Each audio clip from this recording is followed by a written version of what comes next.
इस वीडियो में हम पढ़ेंगे what is meant by encoding of data, कि डाटा को इनकोड करना इसका क्या मतलब है और डिफरेंट कोडिंग स्कीम्स कौन सी हैं जिनके ज़रिए डाटा को इनकोड किया जा सकता है। सबसे पहले हम आते हैं डाटा इनकोडिंग की तरफ। ये बात पहले से ही क्लियर कट रखें कि कंप्यूटर को सिर्फ और सिर्फ बाइनरी फॉर्म समझ आती है, मीन्स के 0 और 1। इससे पहले हम पढ़ चुके हैं इस सवाल में कि कंप्यूटर में 0 और 1 का मतलब भी हकीकत में क्या होता है, कि इलेक्ट्रिक पल्स आ रही है या नहीं आ रही, मतलब कि इलेक्ट्रिक करंट है या नहीं है। तो यहाँ पर इनकोडिंग से क्या मुराद है कि पहले ये समझ लें कि कंप्यूटर को सिर्फ समझ आती है 0 और 1। अगर आप कोई पिक्चर, कोई वीडियो, कोई टेक्स्ट, आप कोई भी चीज़ स्टोर करते हो तो आपको वहाँ पर वो दरअसल करैक्टर्स आपको नज़र आ रहे हैं। अगर आप टेक्स्ट स्टोर कर रहे हैं तो कंप्यूटर उसको जब सेव करेंगे ना आप कंप्यूटर में, वो हकीकत में बाइनरी फॉर्म मतलब कि 0 और 1 की फॉर्म में स्टोर होता है। तो आप तो टेक्स्ट लिख रहे हो, तो आप जब आप सेव करेंगे ना तो कंप्यूटर पहले उसे कन्वर्ट करेगा 0 और 1 की फॉर्म में, फिर अपने पास सेव करेगा।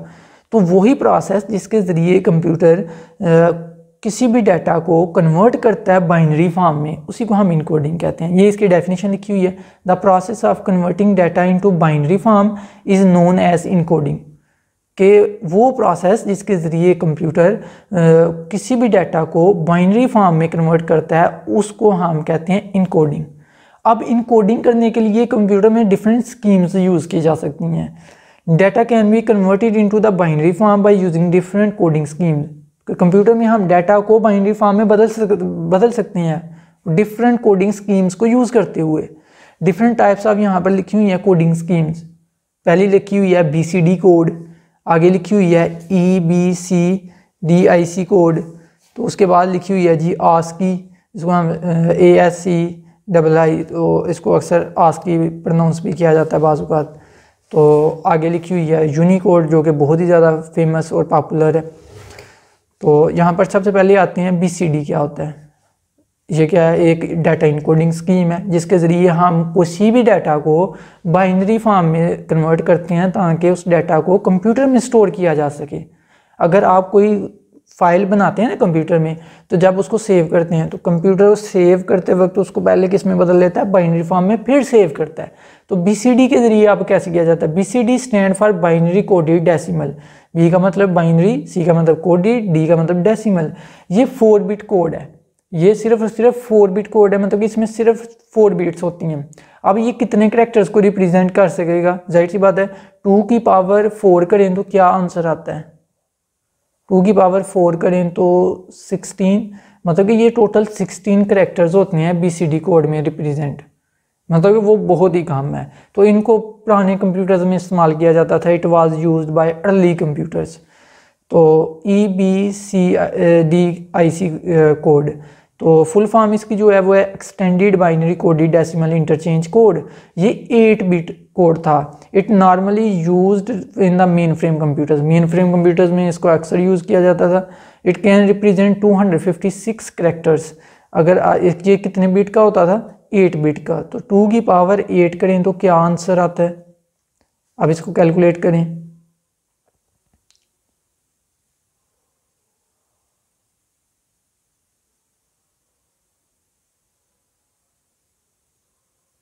तो 256 करैक्टर्स को हम रिप्रेजेंट कर सकते हैं using this code, this coding scheme. EBCDIC code वाली जो स्कीम है, इस स्कीम को यूज़ करते हुए हम इतने करैक्टर्स को रिप्रेजेंट कर सकते हैं। अब नेक्स्ट चलते हैं जी, ये भी काफ़ी ज़्यादा पॉपुलर स्कीम है, ASCII। ASCII stand for important भी है, पेपर पॉइंट ऑफ व्यू से भी इम्पोर्टेंट है ASCII। ASCII stand for American standard code for information interchange. It was published in 1968 by the NC, American national standard institute.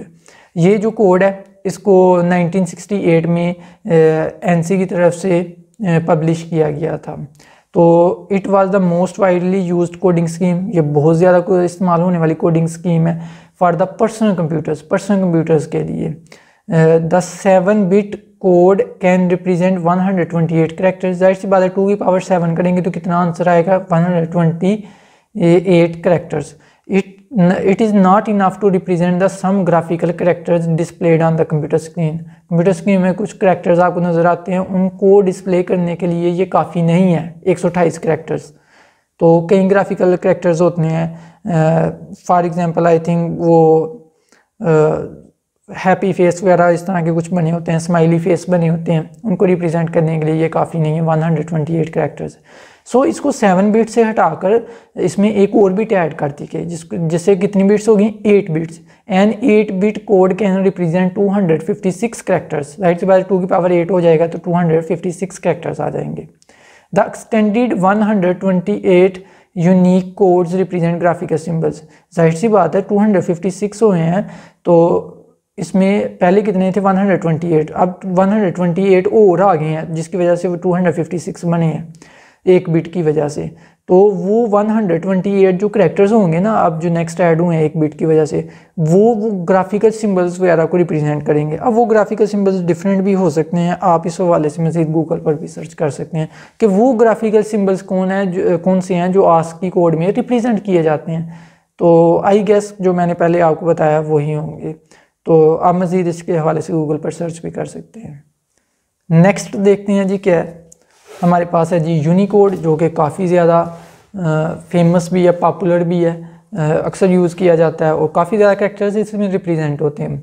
Unicode stand for है universal code, तो इसकी full form है universal code. Unicode is a 16 bit code.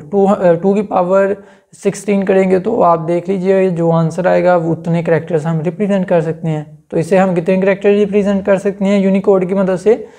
65,536 characters हम represent कर सकते हैं। बहुत सारे करेक्टर, बहुत ज़्यादा करेक्टर्स बन गए हैं ये तो दूसरे ये कोडिंग स्कीम्स की निस्बत जो हम पहले पढ़ी हैं उनकी निस्बत तो काफ़ी ज़्यादा करेक्टर्स हो गए हैं इसमें। तो ज़्यादा करेक्टर्स होंगे मतलब कि हम ज़्यादा करेक्टर्स को रिप्रेजेंट करेंगे तो ज़्यादा लैंग्वेजेस को भी हम रिप्रेजेंट कर सकेंगे, क्योंकि देखिए ना इंग्लिश के अंदर कितने अल्फ़ाबेट होते हैं? 26 अल्फ़ाबेट्स होते हैं। तो इसी तरह से दूसरी लैंग्वेजेस के भी अगर अल्फ़ाबेट्स वगैरह मिला दिए जाएँ तो उतने करैक्टर्स बढ़ते जाएंगे। इवन के ग्राफिकल सिंबल्स वगैरह भी ऐड करते जाएँ तो और सिंबल्स और करैक्टर्स बढ़ते जाएंगे। आगे चलते हैं जी। It has started to replace ASCII code. इसने आस्की कोड को काफ़ी हद तक रिप्लेस कर दिया। It can represent the characters of all languages in the world. तो ये जो यूनिकोड है ना, कि दुनिया में जितनी भी लैंग्वेजेस हैं तकरीबन सारे करैक्टर्स को रिप्रेजेंट कर सकता है आसानी से, वो दुनिया की जितनी भी लैंग्वेजेस हैं उनके लिए। तो इम्पोर्टेंट क्वेश्चन है कि डाटा इनकोडिंग स्कीम्स क्या होती हैं और डाटा इनकोडिंग स्कीम्स की टाइप्स कौन सी हैं। तो आई होप क्लियर होगा। डाटा इनकोडिंग स्कीम किस लिए यूज़ होती है? ताकि ऐसा प्रोसेस जिसके ज़रिए हम डाटा को आसानी से किस में कन्वर्ट कर सकें, बाइनरी फॉर्म में, और फिर उसको कंप्यूटर में सेव कर सकें। तो अगर बाइनरी फॉर्म में ना होगा डाटा तो हम कंप्यूटर में भी सेव नहीं कर सकेंगे। हम कोई भी डाटा कंप्यूटर में देंगे ना तो पहले हमें किस में बदलना पड़ेगा? बाइनरी फॉर्म में, फिर हम उसको कंप्यूटर में सेव कर सकते हैं। तो वही प्रोसेस है जिसके ज़रिए से डाटा बाइनरी फॉर्म में कन्वर्ट किया जाता है, उसको हम इनकोडिंग स्कीम कहते हैं। डाटा इनकोडिंग भी कहते हैं, इनकोडिंग भी कहते हैं। तो आई होप कि क्लियर होगा आपको इसके हवाले से। अगर कोई आपका क्वेश्चन हो तो आप कमेंट बॉक्स के ज़रिए पूछ लें, और इस वीडियो को लाइक करें, अपने दोस्तों के साथ शेयर करें। इल्म की यूट्यूब चैनल को सब्सक्राइब करें और अपने दोस्तों के साथ भी शेयर करें ये videos. Thank you so much for watching this video. अल्लाह हाफिज़।